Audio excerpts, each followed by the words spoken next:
하나님 말씀은 요한일서 3장 13절부터 24절까지입니다. 제가 봉독합니다. 형제들아, 세상이 너희를 미워하거든 이상히 여기지 말라. 우리가 형제를 사랑함으로 사망에서 옮겨 생명으로 들어간 줄을 알거니와 사랑치 아니하는 자는 사망에 거하느니라. 그 형제를 미워하는 자마다 살인하는 자니 살인하는 자마다 영생이 그 속에 거하지 아니하는 것을 너희가 아는 바라. 그가 우리를 위하여 목숨을 버리셨으니 우리가 이로써 사랑을 알고 우리도 형제들을 위하여 목숨을 버리는 것이 마땅하니라. 누가 이 세상 재물을 가지고 형제의 궁핍함을 보고도 도와줄 마음을 막으면 하나님의 사랑이 어찌 그 속에 거할까 보냐. 자녀들아, 우리가 말과 혀로만 사랑하지 말고 오직 행함과 진실함으로 하자. 이로써 우리가 진리에 속한 줄을 알고 또 우리 마음을 주 앞에서 굳세게 하리로다. 우리 마음이 혹 우리를 책망할 일이 있거든 하물며 우리 마음보다 크시고 모든 것을 아시는 하나님일까 보냐. 사랑하는 자들아, 만일 우리 마음이 우리를 책망할 것이 없으면 하나님 앞에서 담대함을 얻고 무엇이든지 구하는 바를 그에게 받나니 이는 우리가 그의 계명들을 지키고 그 앞에서 기뻐하시는 것을 행함이라. 그의 계명은 이것이니 곧 그 아들 예수 그리스도의 이름을 믿고 그가 우리에게 주신 계명대로 서로 사랑할 것이니라. 그의 계명들을 지키는 자는 주 안에 거하고 주는 저 안에 거하시나니 우리에게 주신 성령으로 말미암아 그가 우리 안에 거하시는 줄을 우리가 아느니라. 아멘. 앞단락은 인류에 대한 두 계보에 대한 논증이었죠. 이를 통해서 요한은 교회 안에서 진리를 왜곡시키는 자들은 하나님 백성이 아니라는 사실을 천명했습니다. 이어진 본 단락은 하나님 백성된 자들의 본분과 관련한 논증인데요. 특별히 형제 사랑 실천에 대한 교훈을 집중적으로 논한 부분입니다. 13절부터 24절까지의 본 단락은 내용상 모두 넷으로 요약이 됩니다. 첫 번째는 형제 사랑의 실천에 대한 논증입니다. 요한은 본문 13절에서 형제들아, 세상이 너희를 미워하거든 이상히 여기지 말라고 했습니다. 이러한 문장 역시 인류의 두 계보를 전제로 한 말씀입니다. 요한은 하나님 백성들과 아닌 자들은 결코 일치를 이룰 수 없음을 분명히 하고 있는 거죠. 세상 사람들은 언제나 하나님의 자녀들에 대해서 그렇게 좋은 감정만을 갖지는 않는다는 거죠. 오히려 적대적 감정을 갖는 경우가 얼마든지 있을 수 있음을 이야기하고 있는 것입니다. 그렇다는 것은 가인과 아벨, 이스마엘과 이삭, 에서와 야곱을 통해서도 잘 나타내주고 있죠. 이와 관련해서 주님께서도 그렇게 말씀하신 바 있습니다. 요한복음 15장 18절 19절 말씀입니다. 세상이 너희를 미워하면 너희보다 먼저 나를 미워한 줄을 알라. 너희가 세상에 속하였으면 세상이 자기의 것을 사랑할 터이나 너희는 세상에 속한 자가 아니요 도리어 세상에서 나의 택함을 입은 자인 고로 세상이 너희를 미워하느니라. 왜 세상 사람들이 성도들을 미워하는가? 성도는 세상에 속한 자가 아니기 때문이다. 그렇게 말씀을 하셨습니다. 그렇다 해서 이게 꼭 교회 밖의 사람들만을 두고 하신 말씀은 아닙니다.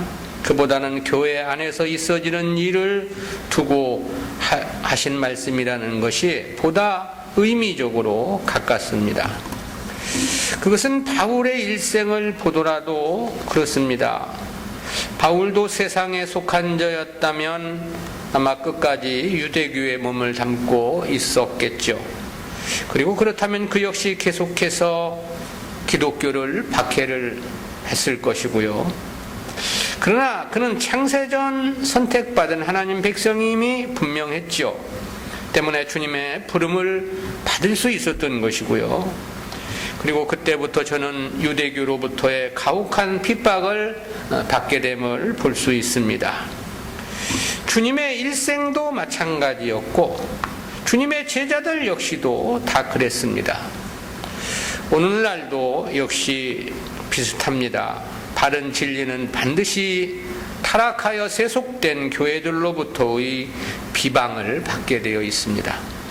즉 도리어 타락한 교회가 진리를 이단으로 규정하고 다수와 물량의 힘으로 핍박을 하는 것입니다. 그것은 근본적으로 저들과는 사상이 다르기 때문에 벌어지는 불가피한 현상인 거죠. 그러므로 요한은 세상이 너희를 미워하거든 그랬습니다. 즉 비진리가 진리를 정죄하고 핍박한다 하더라도 결코 이상하게 생각하지 말라 그런 거죠. 주님은 마태복음 22장 14절에서 청함을 받은 자는 많되 택함을 입은 자는 적다고 말씀하셨습니다. 신약교회의 상황이 그러함을 말씀하신 거죠. 따라서 언제나 진리를 전하는 교회보다 비진리를 전하는 교회가 특세하게 되어 있는 것입니다. 그러므로 저들은 언제나 다수와 물량의 우위를 점령하게 되어 있고요. 그리고 그 다수와 물량이 진리가 되어서 진리를 공격하게 되는 것입니다. 따라서 진정한 믿음의 길은 세상 사람들로부터 환영받고 인정받는 길은 결코 아닌 것입니다. 다수나 물량적 성공을 기대해도 안 된다는 사실을 분명히 인식해야 하는 것이고요. 신약교회의 양태, 특히 말세 지말에 해당하는 오늘 우리 시대의 교회들은 더욱더 그렇습니다. 왜냐하면 무엇보다 남은 자가 지극히 희소한 그러한 시대이기 때문에 그렇습니다. 진정한 믿음의 길에는 타락한 교회로부터의 미움이 있을 것을 천명했습니다. 그리고 이어 요한은 14절 15절에서 그렇게 말했습니다. 우리가 형제를 사랑함으로 사망에서 옮겨 생명으로 들어간 줄을 알거니와 사랑치 아니하는 자는 사망에 거하느니라. 그 형제를 미워하는 자마다 살인하는 자니 살인하는 자마다 영생이 그 속에 거하지 아니하는 것을 너희가 아는 바라. 진정한 하나님의 자녀, 진실로 중생하여 구원받은 성도가 누구인가를 논증한 말씀입니다. 아울러 그들의 형제 사랑을 논하고 있는 거죠. 대부분 주석가들은 여기서의 사랑을 일반적 사랑의 개념에서 해석을 하고 있습니다. 그러나 요한이 여기서 말하는 형제 사랑은 그런 일반적 개념의 사랑을 말함이 아닙니다. 무엇보다 이 사랑은 진리 안에 있는 형제들을 전제한 표현임을 간과해선 안 됩니다. 그리고 이는 인간적이고 육신적이며 물질적인 개념의 사랑을 말함 역시 아닙니다. 보다 구체적으로 설명을 한다면 진리편에 서 있느냐 그렇지 않느냐를 논하고 있는 것입니다. 당시 영지주의자들이라 해서 그들이 형제를 전혀 사랑치 않은 것은 아니었습니다. 자기들의 논리와 가르침을 따르는 자들끼리는 그야말로 더 뜨겁게 사랑을 주고받았을지도 모릅니다. 저들은 언제나 세속적인 사고가 그 중심에 있죠. 그리고 타수를 소중히 여기는 속성을 가지고 있습니다. 속성이 그렇기 때문에 이 세속적 사랑에는 보다 더 열심을 낼 수밖에 없는 거죠. 바리새인들과 서기관들도 역시 그랬습니다. 저들이 당시 민심을 독차지했던 것은 바로 그러한 사랑이 그 바탕에 있었기 때문이라고 말할 수 있습니다. 그러므로 여기서 말하는 이 사랑이란 그런 일반적 사랑을 말함이 아닙니다. 진리 편에 서 있느냐 그렇지 않느냐를 논증하고 있는 겁니다. 그렇다는 것은 여기서 언급된 이 사랑이라는 단어가 그것을 말해줍니다. 이는 하나님의 구속사적인 사랑을 가리키는 헬라어 아가파오라는 단어입니다. 이 사랑은 무엇보다 먼저 진리 안에 마음을 같이 하는 것이라고 말할 수 있습니다. 이것이 기독교 사랑의 가장 우선되는 요소이기 때문입니다. 이것이 결여되면 그것을 성경은 사랑이라 말씀하지 않는 것입니다. 때문에 사랑과 관련하여 요한은 요한이서 1장 5절 6절에서 그렇게 정의한 바 있습니다. 부녀여 내가 이제 네게 구하노니 서로 사랑하자. 이는 새 계명같이 네게 쓰는 것이 아니요 오직 처음부터 우리가 가진 것이라.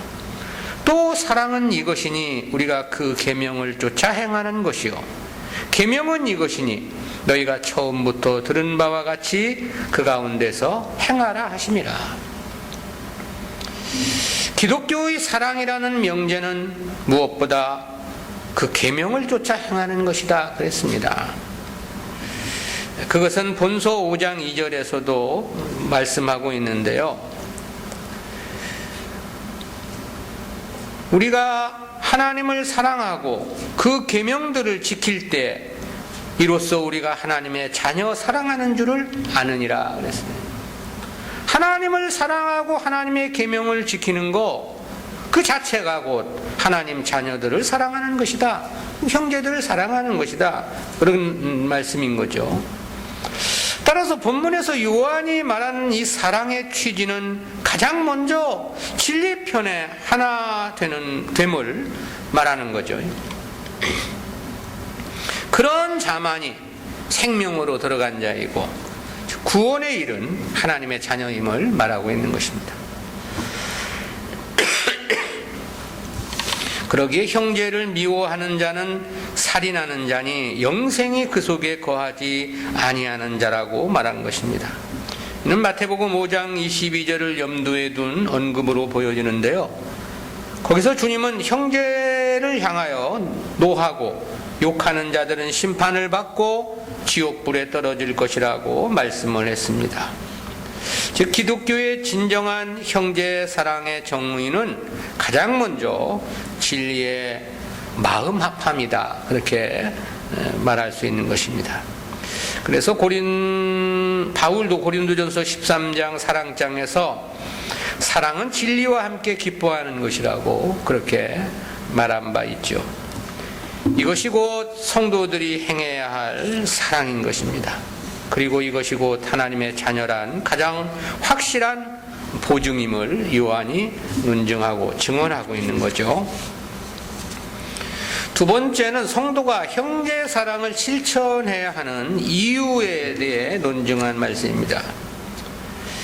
형제 사랑의 실천을 논증한 요한은 성도가 사랑을 해야 하는 이유를 논했습니다. 이에 대해 16절에서 그렇게 말했죠. 그가 우리를 위하여 목숨을 버리셨으니 우리가 이로써 사랑을 알고 우리도 형제들을 위하여 목숨을 버리는 것이 마땅하니라.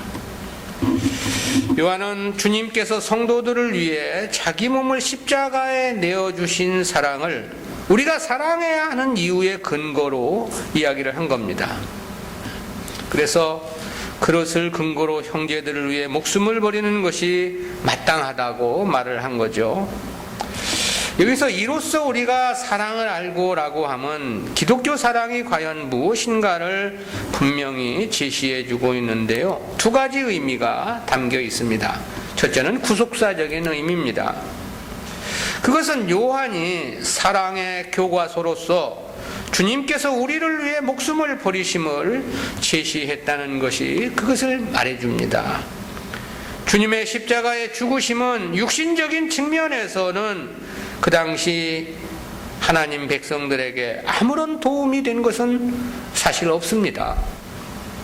나라가 해방이 되어 독립을 이룬 것도 아니고 그렇다고 성도들 개개인이 사업이 성공하고 재산이 증가하고 부자를 이룬 거 더더욱 아니죠.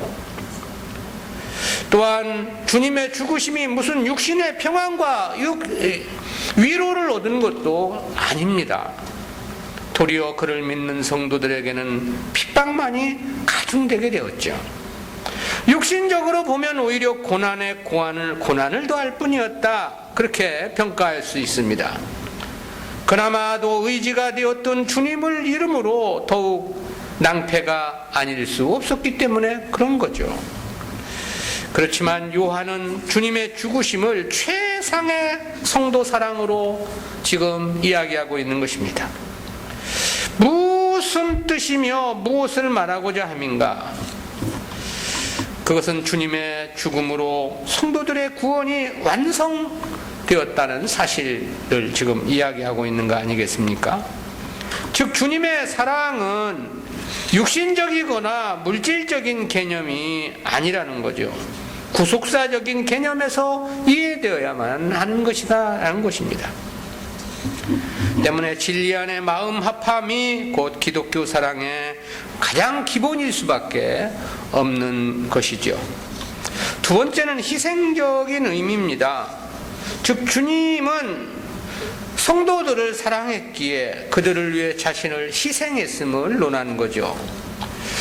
다시 말해 사랑은 희생을 통해서 구현된다는 사실을 이야기한 겁니다. 따라서 이는 꼭 목숨을 내어놓아야 한다는 측면의 발언은 아닙니다. 진정한 사랑은 희생을 통해서 나타남을 주님의 희생을 근거로 삼은 거죠. 즉 성도가 왜 믿음의 형제들을 위해 희생하는가의 이유를 이렇게 설명한 겁니다. 그리고 우리가 형제를 사랑해야 하는 것은 우리가 그만큼 사랑을 받았기 때문이라는 그와 같은 논증인 거죠. 그러므로 구원받은 하나님 백성이 분명하다면 우리 역시 이 두 가지는 반드시 실천되어야만 하는 것입니다. 그 하나가 진리에 대한 마음 합함이고요. 그리고 다른 하나는 복음을 위해, 즉 형제의 구원을 위해, 형제의 믿음을 위한 자기 희생인 거죠. 이것은 해도 되고 안 해도 되는 것이 아닙니다. 꼭 해야 하는 성도의 의무라고 말할 수 있습니다. 때문에 요한은 이것이 성도의 마땅한 삶이라고 규정을 한 것입니다. 여기서 마땅하니라에 해당하는 원어의 의미는 빚진 자란 어근에서 유래된 단어입니다. 빚을 진 자는 반드시 그 빚을 갚아야 할 의무가 있는 거죠. 그처럼 성도의 사랑은 반드시 실천되어야 함을 강조한 것입니다. 성도는 사랑을 달라고 간구하는 채권자의 위치에 있는 사람들이 아니다라는 겁니다. 사랑을 받았기에 빚을 갚아야만 하는 채무자의 위치에 있는 것이다. 따라서 우리가 주님의 구속의 은혜를 입었다면 우리는 무엇을 달라는 자세를 취해서는 안 됩니다. 도리어 나를 희생하여 주님의 사랑을 실천해야 할 의무자임을 기억해야 하는 거죠. 세상 것이 무엇이 있든 없든 마찬가지입니다. 마지막 먹고 죽을 밀가루 한 움큼으로도 사르밧 과부는 엘리야를 공개를 했죠. 성도는 바로 그와 같은 삶을 살아야만 하는 원리다라는 것. 성도는 사랑의 빚진 자이기 때문이다라는 것입니다. 세 번째는 형제 사랑에 대한 구체적인 방법입니다. 형제 사랑은 과연 어떻게 해야 하는가? 내용은 둘로 구분됩니다. 첫 번째는 사랑 실천에 대한 강력한 공고인데요. 이에 대해서 17절에서 그렇게 말했습니다. 누가 이 세상 재물을 가지고 형제의 궁핍함을 보고도 도와줄 마음을 막으면 하나님의 사랑이 어찌 그 속에 거할까 보냐.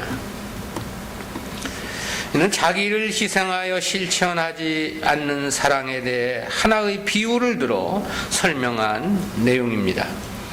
여기서의 이 세상 재물은 이 세상에 속한 모든 것을 총칭한 표현입니다. 그리고 궁핍이란 일상에서 꼭 필요한 것들에 대한 결핍을 뜻하는 단어죠. 즉 육신의 양식조차 해결하기 어려운 가난한 형편을 가리킵니다. 근데 그런 사람들을 바라보면서 도와줄 마음을 막으면 그랬습니다.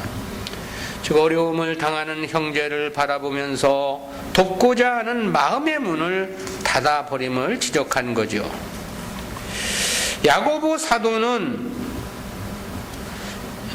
행위를 강조하고자 하면서 이와 비슷한 비유를 말한 바 있습니다.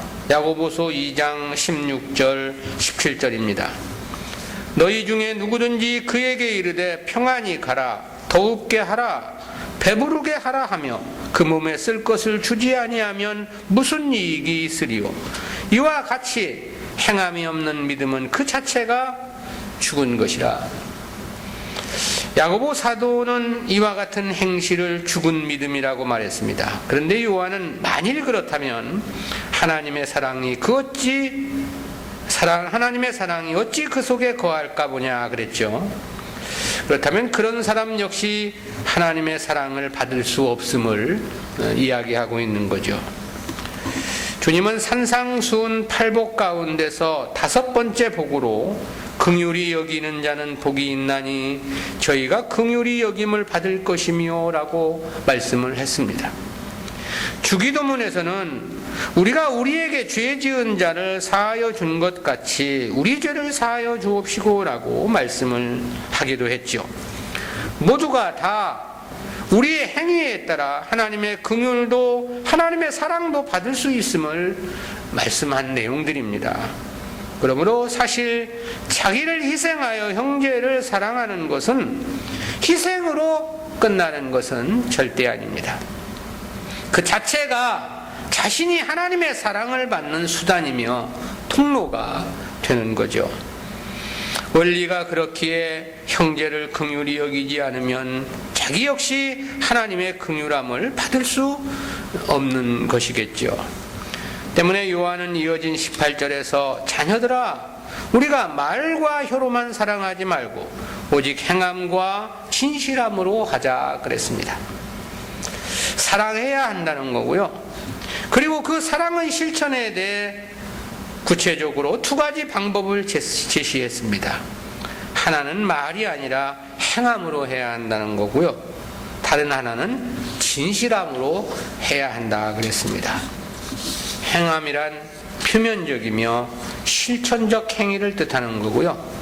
진실함이란 마음의 내적인 본분을 지적한 거죠.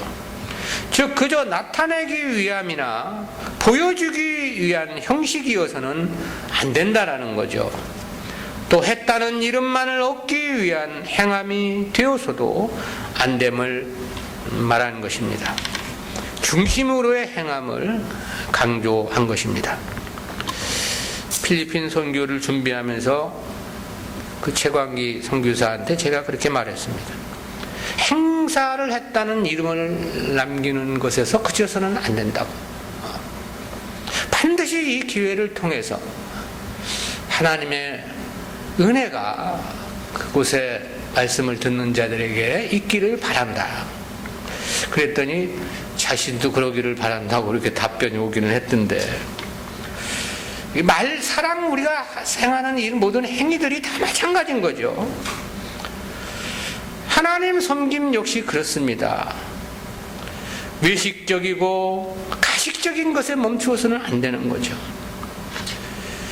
우리는 자기 안에서의 이러한 그릇된 부분들을 철저히 가려내야 합니다.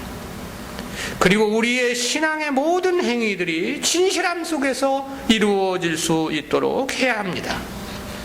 왜냐하면 진실함이 결여된 행함은 결국 행하고도 차타에 아무런 유익을 가져오지 못하기 때문에 그런 것이죠. 2번째는 사랑의 실천이 갖는 구속사적인 의미입니다. 사랑에 대한 구체적인 실천 방안을 제시한 요한은 그것이 어떤 의미를 갖는 것인지를 설명했습니다. 2가지를 말했는데요. 첫째는 그 자체가 자신이 진리 안에 속한 증거라고 이야기를 했습니다. 예대 19절 전반절에서 이로써 우리가 진리에 속한 줄을 알고 그랬죠. 여기서 이 진리의 안에 속하였다고 함은 하나님께 속한 것임을 의미하는 거죠. 그리고 그것은 곧 저가 창세전 선택된 하나님 백성이란 증거이기도 합니다.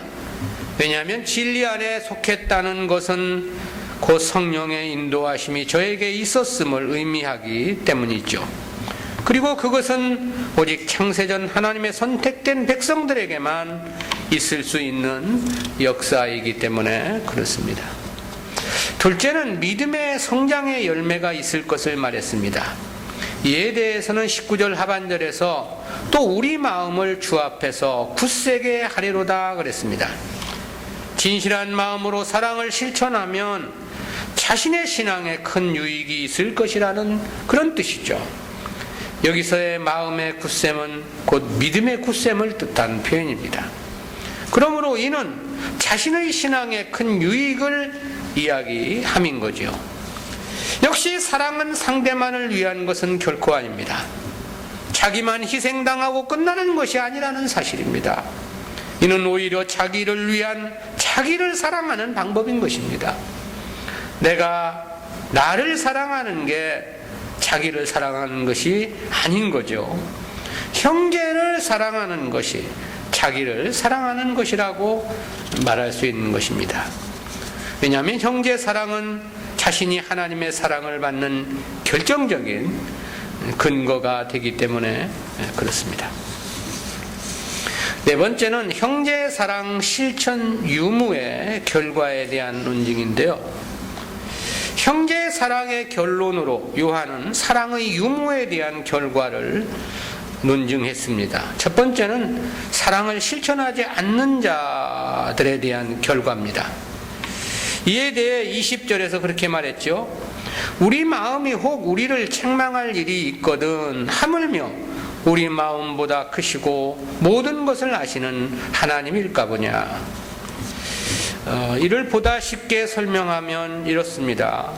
형제 사랑을 하지 않는 자는 그 사실을 가장 먼저 자기가 안다는 거죠. 그렇다면 모든 것을 다 아시는 하나님께는 더더욱 확연히 아실 것이 아니겠느냐, 그런 뜻이죠. 결론적으로는 사랑을 실천하지 않는 자는 하나님의 책망을 받을 수밖에 없음을 이렇게 표현한 겁니다. 우리는 누구나 자기 중심, 자기 편견에 사로잡혀 살아가는 경우가 많지요. 때문에 자기 잘못에 대해서는 깨닫지도 못하고 느끼지도 못하는 경우도 비일비재합니다. 그리고 잘못을 행하고도 늘 그럴 수밖에 없었다고 자기를 변명하기에 길들여져 있기도 하죠.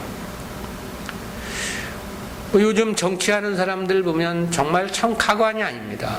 여야를 막론하고 자기가 한 말을 자기가 뒤집어서 얘기하면서도 그것을 자기들이 깨닫지를 못해요. 야, 어떻게 저렇게 마음이 화인 맞은 것인가? 똑같아요.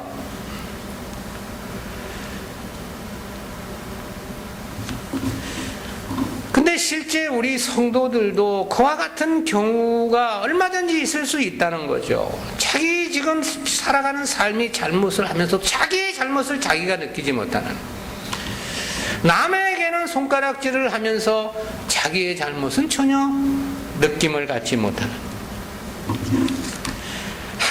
우리는 우리를 모를 수도 있지만 하나님은 우리들의 머리카락까지도 다 세신다고 했습니다. 하나님은 우리의 중심까지도 다 꿰뚫어 보시고 계신 것이죠. 그러면서도 하나님의 공유는 지극히 객관적이시고 정확하십니다. 때문에 우리가 사랑을 실천하지 않으므로 스스로 허물을 느끼게 된다면 하나님은 우리의 허물에 대해서 얼마나 더 면밀하고 세밀하게 판단하시겠느냐, 그런 뜻인 거지요. 결국 그런 자는 하나님으로부터의 책망이 불가피할 것이란 취지의 발언인 거죠. 두 번째는 사랑을 실천하는 자에게 주어지는 유익을 말했습니다. 사랑을 실천하게 되면 그 유익은 세 가지를 말했는데요. 첫째는 하나님 앞에 담대함을 얻을 것이라고 그랬습니다. 이에 대해서 21절에서 사랑하는 자들아, 만일 우리 마음이 우리를 책망할 것이 없으면 하나님 앞에서 담대함을 얻고 그랬습니다. 여기서 이 담대함이라는 것은 용기나 확신이나 담력을 나타내는 목적격 명사입니다. 어떤 존재나 상황에서도 결코 두려움이 없는 담대함을 말하는 거죠. 실제 책망할 것이 없는 진실한 신앙은 성도들에게 무한한 담대함을 가져다 줍니다. 오늘 세상이 멸망한다 하더라도 그렇습니다. 그런 자는 결코 두려움이나 공포심에 사로잡히지는 않을 것입니다. 세상에서도 어떤 법적인 시시비비가 있을 때 결백하다면 절대 두려움은 없겠죠.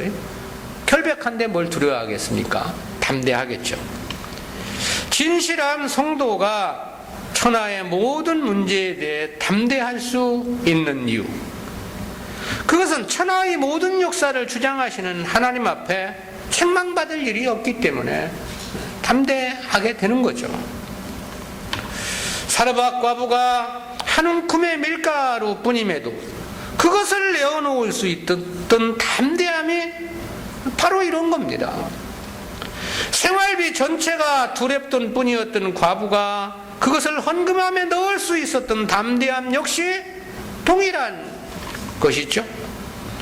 바울과 실라가 빌립보 감옥에 착고에 채인 채 갇힌 바 되어서도 찬송을 부를 수 있었던 담대함 역시 마찬가지입니다. 모두가 하나님 앞에서의 책망받을 일이 없었기에 가능한 일이라. 우리 마음의 두려움이나 공포심은 언제나 하나님께 바른 삶이 되지 못함에서 비롯되는 것입니다. 따라서 형제를 진심으로 사랑하는 자에게는 결코 두려움이 없음을 말하는 거죠. 왜냐하면 그 형제 사랑은 모든 율법의 강령이기 때문에 그렇다는 것입니다. 즉 형제 사랑은 그것이 곧 진리에 대한 마음의 합함이고, 그것이 곧 주님의 몸된 교회의 사랑이기도 하고, 그것이 곧 주님을 사랑하는 것이며 하나님을 사랑하는 것이기 때문에 그런 것이죠. 둘째는 모든 기도에 응답이 있을 것임을 말했는데요. 22절이죠. 무엇이든지 구하는 바를 그에게 받나니 이는 우리가 그의 계명들을 지키고 그 앞에서 기뻐하시는 것을 행함이라. 문자적 의미는 기도에 대한 응답으로 이해할 수 있습니다. 그러나 여기서 우리가 심히 조심해야 하는 것이 있죠. 그것이 무엇이든지 구하면 과연 하나님께서 그 모든 것을 허락해 주신다는 뜻인가라는 문제입니다. 대부분 주석가들은 그렇게 해석을 하죠. 무엇이든지 구하면 다 준다. 실제 문자적으로 그렇게 해석하게 되면 이거야말로 사실 낭패입니다. 그리고 저는 하나님의 계명을 모르는 자이며 지키지 않는 자가 분명합니다. 왜냐하면 하나님의 뜻은 무엇이든지 구할 것을 말씀하지 않습니다. 어디 성경이 무엇이든지 구하라는 말씀이 있느냐 이거죠. 또 자기 뜻을 구하라고 말씀하지 않습니다. 하나님의 뜻이 우리에게 이루어지기를 위해 기도할 것을 명하시고 있죠. 또한 세상 것에 대해서는 결코 구해서는 안 된다고 말씀을 하기도 했습니다. 따라서 하나님의 계명에 따라 성도 사랑을 실천하는 자는 절대 무분별하게 무엇이든지 아무 것이나 구할 수 없고 구하지도 않는 것입니다. 따라서 여기서의 구하는 바는 필요한 바라는 말로 이해됨이 보다 합당합니다. 즉 하나님의 뜻을 따르는 자들에게는 무엇이든지 필요한 것을 하나님께로부터 받는다, 그런 의미인 것이죠. 구한다는 말로 꼭 번역을 해야 된다면 요구되는 것을 받는다, 이 세상에서 우리가 살아가면서 요구되는 것들이 많이 있지 않습니까? 다양하게. 그것을 내가 이것 주십시오, 저것 주십시오, 그런 구함을 말하는 게 아니고, 요구되는 그런 것들을 하나님의 말씀을 따라 살아가는 사람들에게는 하나님으로부터 받는다, 그런 뜻인 거죠. 그렇다는 것은 원문 역시도 그렇습니다. 꼭 구한다는 의미만 있는 거 아닙니다. 필요하다는 뜻을 가지고 있는 단어입니다. 그리고 이러한 해석은 전체적인 성경의 원리에서 볼 때 더더욱 그렇습니다. 주님은 그런 말씀을 하셨어요. 마태복음 6장 33절에서 너희는 먼저 그의 나라와 그의 의를 구하라. 그리하면 이 모든 것을 너희에게 더하시리라. 성도들이 구할 것은 오직 그 나라와 그의 의라는 겁니다. 그리고 그렇게 하면 세상 것은 그런 자들에게 더해주시는 영역범위임을 말씀한 겁니다. 때문에 바울도 그런 말을 하지 않았습니까? 고린도후서 9장 10절입니다. 심는 자에게 씨와 먹을 양식을 주시는 이가 너희 심을 것을 주사 풍성하게 하시고 너희 의의 열매를 더하게 하시리니. 하나님의 뜻을 위해 살아가는 자에게는 심을 씨도 더해 주시고 먹을 양식도 책임져 주신다. 그거 아닙니까? 본문의 요한의 말씀도 같은 개념입니다. 하나님 뜻을 따라 행한다고 해놓고는 이것 주시고 저것 주시고 그러면 다 들어준다는 그런 게 아니라 그런 자에게 요구되는 것, 필요한 것을 하나님으로부터 받는다. 즉 하나님의 뜻을 따르는 자들에게는 그것이 무엇이든 하나님의 책임져 주심이 있을 것이라는 그런 의미인 거죠. 이어진 23절은 22절에서 언급한 계명이 무엇인가에 대해서 해명한 것입니다. 그에 대해 요한은 그의 계명은 이것이니 곧 그 아들 예수 그리스도의 이름을 믿고 그가 우리에게 주신 계명대로 서로 사랑할 것이니라 그랬습니다.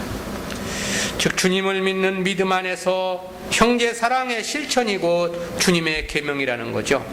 그리고 그렇게 실행할 때 하나님의 책임져 주심이 있을 것이라는 측면에서 무엇이든지 구하는 바를 그에게 받나니라고 이야기를 한 거죠. 실제 주님의 뜻을 따라 바르게 살아가는 사람이라면 세상 것에 대해서는 결코 염려할 이유가 없는 겁니다. 구할 필요가 없는 것입니다. 왜냐하면 절대 책임져 주시는 하나님의 역사, 하나님의 섭리해 주심이 있기 때문인 거죠. 그래서 주님은 공중의 새를 보라고 말씀하기도 하셨고 들의 백합화를 말씀하기도 하시지 않았습니까? 하물며 너희일까 보냐고 말씀을 하셨던 것이죠. 성도가 하나님 뜻 안에 있다면 결코 세상 것은 염려할 이유 없다라는 것. 마지막 세 번째는 주님과 동거 동행하는 삶이 될 것임을 이야기했습니다. 24절이죠. 그의 계명들을 지키는 자는 주 안에 거하고 주는 저 안에 거하나니 우리에게 주신 성령으로 말미암아 그가 우리 안에 거하시는 줄을 우리가 아느니라 그랬습니다. 여기서 그의 계명들을 지키는 자란 하나님의 말씀을 그대로 준행하는 자를 가리킨 것이죠. 물론 이는 변질되지 않은 말씀, 곧 올바른 하나님의 뜻에 대한 순종을 전제합니다. 그리고 그런 자의 삶은 주님과의 연합된 삶, 주님과 동행하는 삶이 될 것이라는 거죠. 그리고 그러한 삶은 성령으로 말미암아 깨달아 안다고 말했습니다. 진리를 통해서 확인되는 증거를 일컬은 표현입니다. 왜냐하면 성령은 곧 진리의 영으로서 진리를 통해서 진리 가운데로 성도들을 인도하시기 때문에 그렇습니다. 실제 우리가 삶 속에서 경험하는 바가 그렇습니다. 하나님의 기뻐하심을 우리가 무엇으로 확인할 수 있습니까? 하나님께서 나와 함께 해주신다는 사실을 무엇으로 확인하느냐 이 말이죠. 그것은 단 한 가지입니다. 진리를 통해서인 거죠.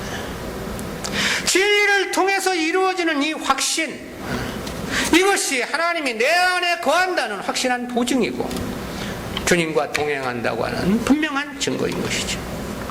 이는 세월이 흐르면 흐를수록 보다 선명함으로 우리의 중심에 다가오게 되어 있는 것입니다.